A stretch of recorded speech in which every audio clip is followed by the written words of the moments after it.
This is your Bend real estate market update for June 2023.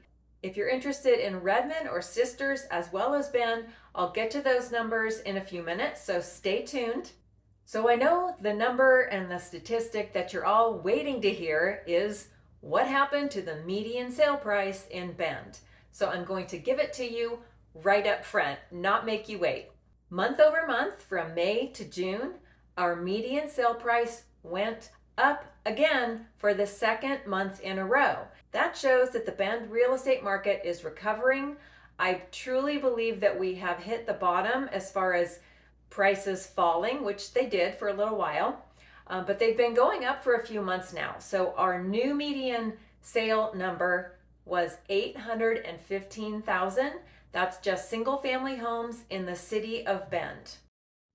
That number is up almost 9% from just a month ago. So from May to June, our home prices went up 8.7%. So folks, if you're still waiting for the big crash to happen in Bend, Oregon, I think it's fairly safe to say it's not going to happen. Our home prices year over year, so a year ago, we were also at 750,000, and so we're up almost 9%, both from month over month and year over year. Sorry to tell you, but home prices are on the rise. Why is that true? When the whole world is going crazy and interest rates are over 7% right now, how is this happening? Well, it's a supply and demand issue. So we have demand, even though it is smaller, our sales volume is definitely lower than it was. The number of homes sold in June 2023 is down about 10% from a year ago. So yes, our market is a little bit sluggish right now, mostly due to the interest rates, but being off by 10% is not so bad. With interest rates double what they were a couple years ago, somehow people are still finding that owning a home is a valuable thing to them, and they are making those numbers work. There are so many loan programs out there, especially if you're a first-time buyer. Reach out to me. I can send you to a few different lenders who will definitely work with you and find a loan program that will help you get into a home if that's what you want. And just for a second, I want to touch on home appreciation in the last 10 years in Bend. If you're thinking of investing in Bend, this will be of interest to you. I've been thinking myself about making a real estate investment purchase, so I looked into these numbers, and they are fantastic numbers.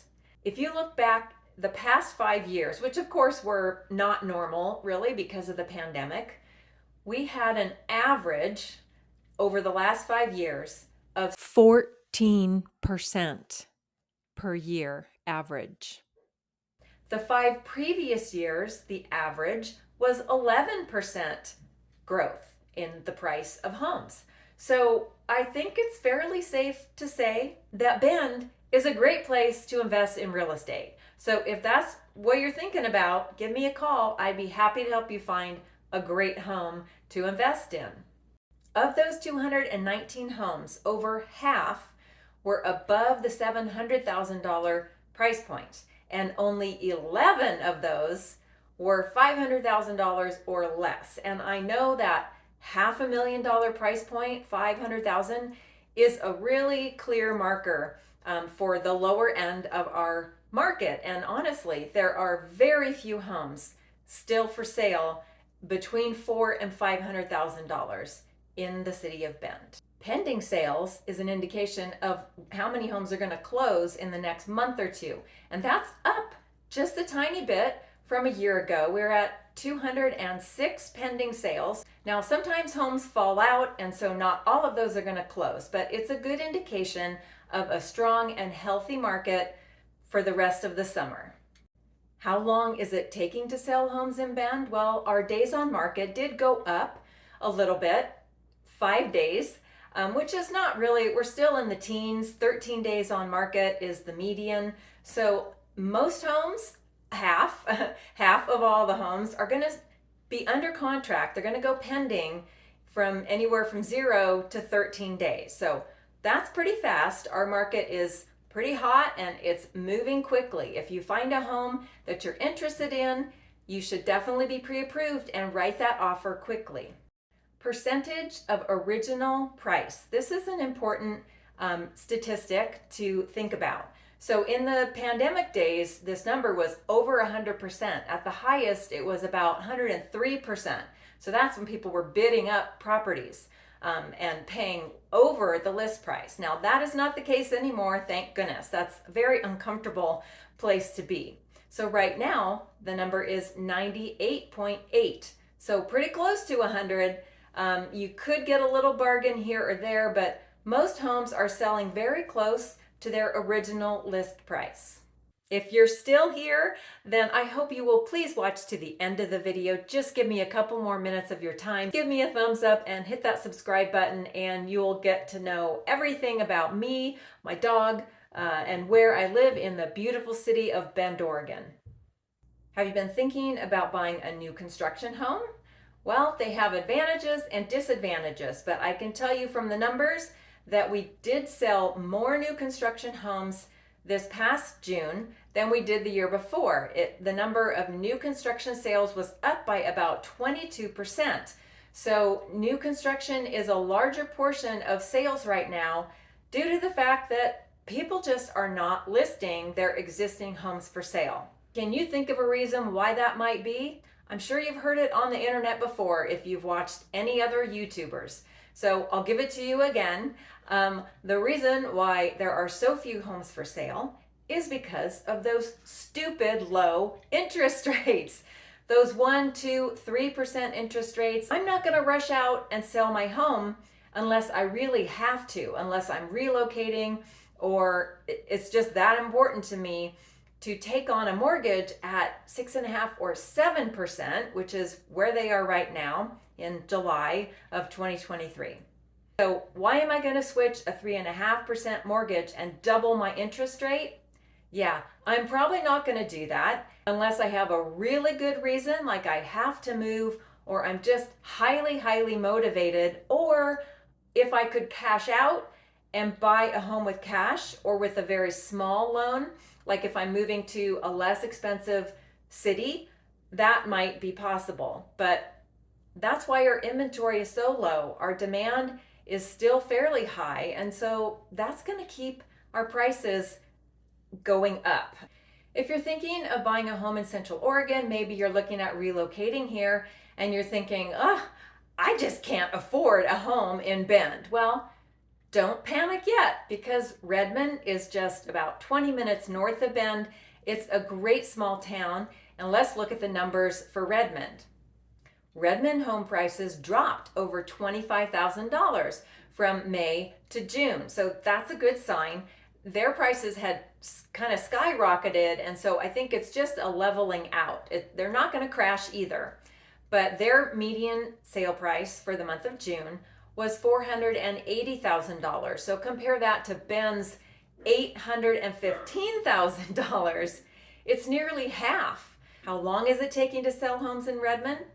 Days on market dropped to 18, and that's a pretty good number for Redmond. And my personal experience, I listed a home last week on Tuesday, and by Thursday, we had it under contract, and we should be closed in another few weeks. Last but not least, let's take a look at the adorable little town of Sisters, Oregon. This town is so small, just over 3,000 people, and it has so few real estate sales each month that the statistics can be a little confusing. So I'll just give them to you straight out, and then we'll talk about them.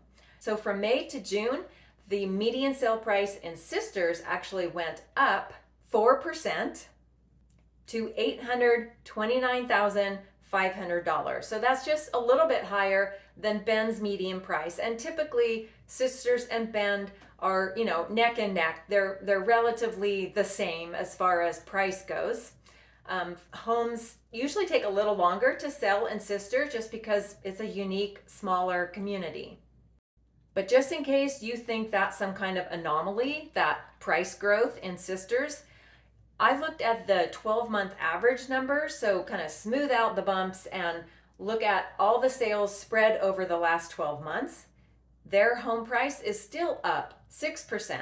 So it's up 10% in 1 month, and it's up 6% when you average those numbers over the last 12 months. So that's a steady gain. Sisters is a great place to invest in real estate. The inventory in Sisters is only 63 homes, so you don't have a huge amount of homes to choose from, but that's normal for them. That's about the same as they had the month before, so no huge change there. The pending sales were up a little bit, a couple homes more than the month before, and sold homes flat, the same as the month before. So it's a relatively stable market as far as number of sales, but those prices are creeping up. So if you're thinking about buying a home in Sisters, you might want to think about doing it sooner rather than waiting, because I think in all of Central Oregon, our prices are going to start ticking upward as the economy kind of settles in and inflation gets under control. No matter what interest rates do, there is enough interest in Central Oregon to keep driving our prices up. Hey, if you made it all the way to the end of this video, you are a superstar, and I thank you so much. If you haven't given it a thumbs up, please do so and hit that subscribe button so you'll get notified every time I make a new video. Thanks for being here, and I look forward to informing you and educating you through this channel over and over again.